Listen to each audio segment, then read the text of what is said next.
Welcome to episode 41 of Pausing of the Prophets. For the foreseeable future, these episodes are moving from Wednesdays to Thursdays. Today we're looking at Isaiah 5, verses 18 through 19, and Isaiah writes, "Woe to those who drag iniquity with the cords of falsehood, and sin as if with cart ropes, who say, 'Let him make speed, let him hasten his work, that we may see it. And let the purpose of the Holy One of Israel draw near and come to pass, that we may know it.'" Earlier in Isaiah 5, we saw a description of the people's sin, followed by a description of the judgment that was coming. We now return again to the people's sin, and we'll see judgment again shortly.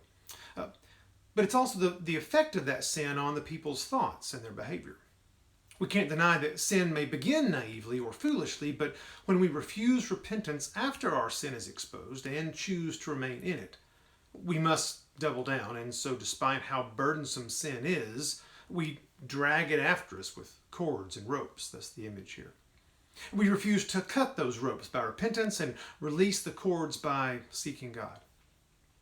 And yet, God must still be dealt with. He doesn't go away, and so the mocking of God's patience and long suffering appears. They say, "Come on, God, hurry up with your so-called judgment. Let's see you act so we know that what Isaiah says really is true."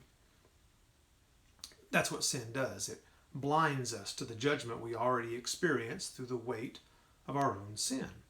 And it continually feeds us the lie that the promised judgment is not real. Despite the futility of finding peace and joy through our sin, we desperately hold on to a hope that God is not real and that the burden we carry will somehow set us free.